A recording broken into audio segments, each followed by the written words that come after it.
reportedly being replaced by a guy who's equally talented, and his name is Problem Child. And Thabo Small remains as one of the as the drummer of the group. Right? There's also a video that's been circulating of their debut gig together as a duo. And let me just tell you, this Problem Child in that video definitely murdered that thing.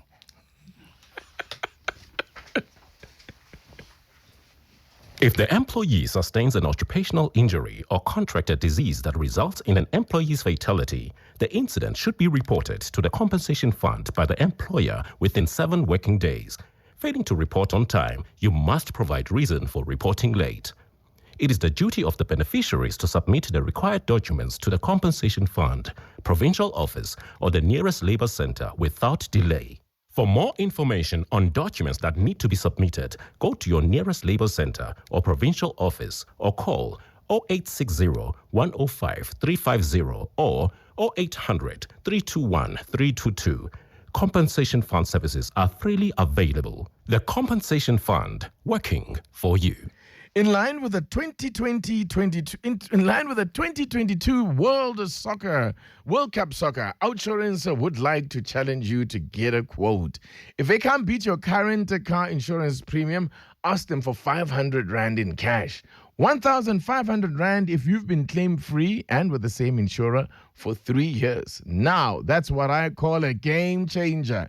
SMS out to 40251. Outsurance is a licensed insurer and financial services provider. Terms and conditions apply. Digital helps you make international payments. Human brings you global specialists to support your complex exchange requests. Get a dedicated relationship banker, access to global wealth specialists, and international travel and lifestyle perks. Enjoy the complete private banking experience with private clients from Nedbank. Digital when you want it, human when you need it. Search Nedbank Private Clients online. See money differently. Nedbank. We are a licensed FSP and registered credit provider. T's and C's apply. Political Desk. Yes, it's a Monday, so that is time to run rule then over the main political stories dominating the news agenda at the moment. And our commentator this morning is Tessa Dooms. Good morning, and thank you so much for joining us. Good morning, Gigi. Before we talk about the other stories, I want to just talk to you about the work you're doing with the Rivonia Circle. Last week, you made your submissions to the NCOP on the relating to the electoral amendment bill that you have been one of the most vociferous groups in your opposition to the bill. And just talk to us about where we are now, because of course Parliament has passed it, it's now going through the NCOP, and by all accounts, chances are it will then be sent to the President for signature. Yeah, so the bill has been passed by the National Assembly, and the NCOP has opened it up for comments to the public again. However, the comments have been reduced to only being verbal comments, because the National Parliament Home Affairs Committee had actually changed the way the bill was classified. So it was initially classified as Section 25 and then moved to Section 26. And that move essentially meant that the NCOP didn't have to do extensive consultation, and it particularly didn't have to do in-person consultation. And that's yet again another one of the ways in which I think Parliament has not necessarily given itself the full value of our democratic process by reducing and minimizing public participation on something this important, a bill that's going to change the way that we vote.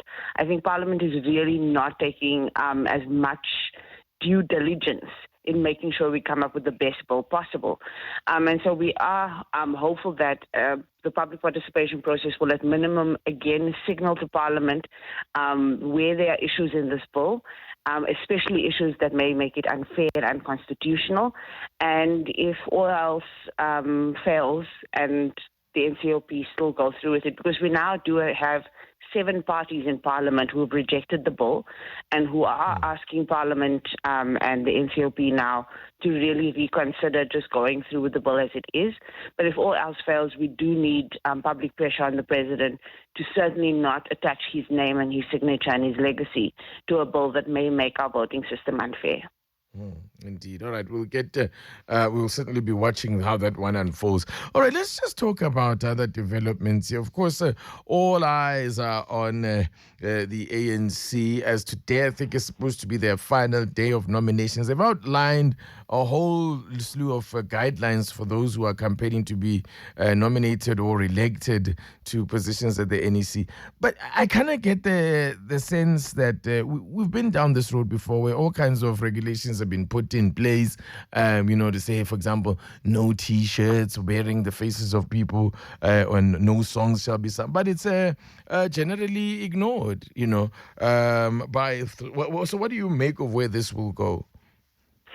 Yeah, I think the most interesting thing this year for the ANC is potentially the funding issue. And we saw that Kgalema Motlanthe particularly put out a directive that all people who are campaigning for NEC positions in general will need to, according to the law that's just been passed, disclose their internal party funding. So we know that court judgment that came and was derived from the CR17 case is going to put that on the table. And that's going to be, again, another test of the ANC's own internal integrity and commitment to ethics, because they're now saying, well, you have to disclose your internal party funding in order to be an eligible person to contest within the organization.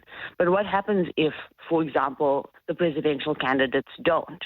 What happens if the incumbent, who many in the ANC have said, it's either Cyril Ramaphosa or nothing?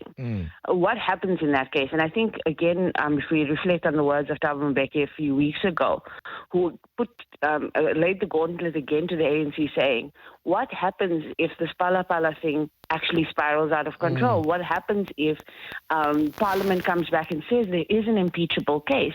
I think the ANC needs to not just hold itself to legal standards as it has. Even the step-aside rule is holding it to legal standards.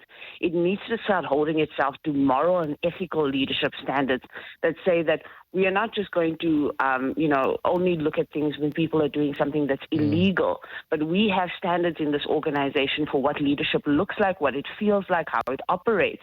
And if they fail to implement yet another resolution that it's taken, or yet another